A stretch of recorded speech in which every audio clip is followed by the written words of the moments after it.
Hello hi అండి. ఈరోజు ఒక సింపుల్ అండ్ టేస్టీగా చికెన్ కర్రీ ఎలా చేసుకోవాలో చూద్దాం. బ్యాచిలర్స్ కూడా ఈజీగా చేసుకోవచ్చు అండి. మస్ట్ ట్రై రెసిపీ ఇది. ఇప్పుడు ముందుగా 1/2 kg చికెన్ తీసుకోవాలి. ముందుగా వాష్ చేసిన చికెన్ అండి ఇది. ఇందులో సాల్ట్ అండ్ వాటర్ వేసుకోవాలి. వాటర్ వేసి ఒక 1/2 అవర్ కానీ 1 అవర్ కానీ వదిలేయాలి చికెన్ని. అప్పుడు చికెన్ సాఫ్ట్ అండ్ టెండర్గా కుక్ అవుతుందండి.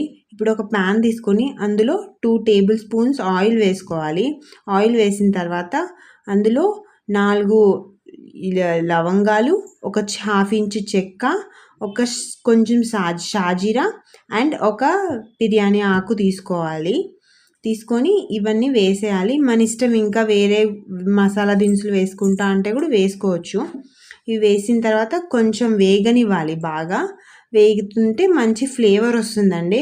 అప్పుడు ఇందులో ఒక పెద్ద ఆనియన్ తీసుకొని అది స్లైసెస్ కట్ చేయాలండి. పొడువుగా చీలికలా కట్ చేసిన ఆనియన్ వేసి అందులో ఒక 1/2 పచ్చిమిర్చి కూడా వేసుకోవాలి.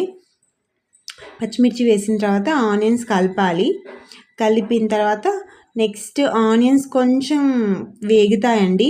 కొంచెం వేగి పింక్ కలర్లోకి వస్తాయి. పింక్ కలర్లోకి వచ్చిన తర్వాత ఇప్పుడు అందులో అల్లం వెల్లుల్లి పేస్ట్ వేయాలి. 2 టేబుల్ స్పూన్స్ అల్లం వెల్లుల్లి పేస్ట్ వేయాలి. అంటే ఫ్రెష్గా దంచుకొని వేసుకుంటే టేస్ట్ ఫ్లేవర్ బాగుంటుంది ఫ్రిడ్జ్లో పెట్టిన దానికంటే. వేసిన తర్వాత కొంచెం అల్లం వెల్లుల్లి పేస్ట్ వేగింది, పచ్చివాసన పోయే వరకు వేగింది అన్నప్పుడు ఇందులో ఇంకా చికెన్ యాడ్ చేసుకోవాలి. ఇంకా చికెన్ అంతా వేసేసి బాగా ఇంకా మిక్స్ చేయాలి. చికెన్ని వేయించుకోవాలి అల్లం వెల్లుల్లి పేస్ట్ దాంట్లో. అప్పుడు కొంచెం నీసు వాసన ఉండదు చికెన్కి. వేగిన తర్వాత కొంచెం వాటర్ రావడం స్టార్ట్ అయితే అప్పుడు పసుపు, ఇందులో సాల్ట్ వేసుకోవాలి. పసుపు సాల్ట్ వేసి కలుపుకోవాలి. కలుపుకోవాలి బాగా కలిపి మూత పెట్టాల్సిన అవసరం లేదు. ఇప్పుడే మూత పెట్టకూడదు. కొంచెం కలిపిన తర్వాత కలర్ వస్తుంది. కలర్ వచ్చిన తర్వాత అప్పుడు కొంచెం మూత పెట్టి ఒక 5 మినిట్స్ కుక్ చేసుకోవాలి. ఒక 5-10 మినిట్స్ కుక్ చేసిన తర్వాత ఇప్పుడు ఇందులో టమాటా పేస్ట్ వేసుకోవాలి. నేనైతే ఒక పెద్ద టమాటో తీసుకున్నానండి.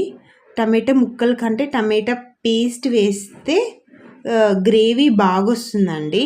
పిల్లలకి తినడానికి గ్రేవీ లాగా చికెన్ కర్రీ బాగా వస్తుంది టమాటో పేస్ట్ వేస్తే. టమాటా పేస్ట్ వేసి కలిపేసి ఇంకొక 5 మినిట్స్ వదిలేయాలి. తర్వాత ఇందులో ధనియాల పొడి, ఇంట్లో దంచుకుందే అండి ధనియాల పొడి, అండ్ బాషా చికెన్ మసాలా. ఇది మీ ఇష్టం, మీకు ఏ చికెన్ మసాలా నచ్చితే అది వేసుకోవచ్చు. ఏమంటే ఇది టేస్ట్ బాగుంటుందండి ఈ మసాలా అయితే, చికెన్ మసాలా బాషాదైతే. అండ్ చికెన్ మసాలా వేసిన తర్వాత బాగా మిక్స్ చేయాలి. మిక్స్ చేసి ఒక 5 మినిట్స్ మూత పెట్టి వదిలేసేయాలి. వదిలేసిన తర్వాత ఇప్పుడు కరివేపాకు వేసుకోవాలి. మన ఇష్టం, ఫస్ట్లో అయినా వేసుకోవచ్చు కరివేపాకు. నేనైతే ఇప్పుడు ఈ లాస్ట్లోనే వేస్తానండి, ఎందుకంటే ఫ్లేవర్ బాగుంటుంది ఫ్రెష్ ఇది. అండ్ ఇప్పుడు ఇది కొబ్బరి అండ్ జీడిపప్పు పౌడర్ అండి, 2 కలిపి పౌడర్ చేసి పెట్టుకున్నా. ఇదైతే కొంచెం జీడిపప్పు వేయడం వల్ల గ్రేవీ కొంచెం థిక్గా వస్తుందండి, రిచ్ టేస్ట్ వస్తుంది చికెన్ కర్రీకి జీడిపప్పు వేయడం వల్ల. వేసి కొంచెం మిక్స్ చేయాలి. మిక్స్ చేసి ఒక 2 మినిట్స్ వదిలేయాలి. ఇప్పుడు ఇందులో లాస్ట్లో ఇంకా కొత్తిమీర వేసేయాలి. కొత్తిమీర వేసేసి కొంచెం మిక్స్ చేయాలి. ఇప్పుడు కూడా మళ్ళీ కొత్తిమీర వేసిన తర్వాత మిక్స్ చేసి ఒక 2 మినిట్స్ మూత పెట్టి వదిలేసేయాలి. మూత పెట్టేసి వదిలేస్తే ఇంకా చికెన్ ఉడుకుతూ ఉంటుంది. ఇప్పుడు వాటర్ వస్తాయండి చికెన్లో. మనం కావాలనుకుంటే ఎక్స్ట్రా యాడ్ చేసుకోవచ్చు, లేదంటే చికెన్లో వచ్చిన వాటరే సరిపోతాయి మామూలుగా. ఇప్పుడు ఒక చిన్న చింతపండు రెబ్బ వేసుకోవాలి. చాలా చిన్నది వేసుకోవాలి.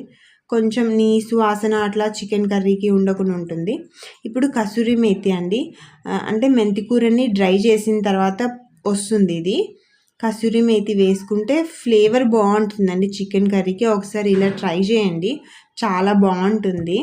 చికెన్ కర్రీ కానీ మటన్ కర్రీలో కానీ కొంచెం కసూరి మేతి వేస్తే ఫ్లేవర్ బాగుంటుంది, చాలా బాగుంటుంది చికెన్ కర్రీకి. ఇప్పుడు చికెన్ ఉడికిందా లేదా చూసుకోవాలండి. కొంచెం ఇలా ఒక ముక్క తీసుకొని ఇలా ప్రెస్ చేసి చూస్తే ఇట్లా విడిపోతుంది, ఈజీగా వచ్చేస్తుంది అంటే చికెన్ ఉడికినట్లే అండి.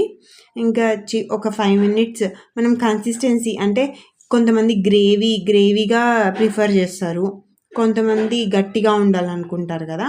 అలా మనకి కన్సిస్టెన్సీ ఎలా కావాలో అలా అంతవరకు పెట్టుకొని, ఒకవేళ ఇంకా గ్రేవీ కావాలంటే కొంచెం వాటర్ యాడ్ చేసుకోవచ్చండి. ఒకవేళ గ్రేవీ వద్దు కొంచెం గట్టిగా ఉండాలనుకుంటే ఇలాగే ఆఫ్ చేసేస్తే ఇంకా అంతే అండి. వేడి రైస్లో చికెన్ కర్రీ సూపర్ అండ్ టేస్టీగా ఉంటుంది. ఇంకా రైస్లో కంటే జొన్న రొట్టెలోకి చాలా బాగుంటుందండి. మేమైతే జొన్న రొట్టె ప్రిఫర్ చేస్తాం.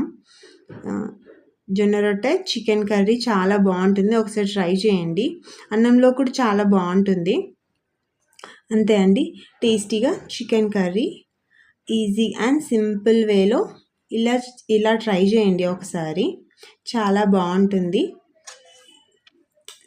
వీడియో నచ్చితే ఛానల్ని సబ్స్క్రైబ్ చేయండి. Thanks for watching the video.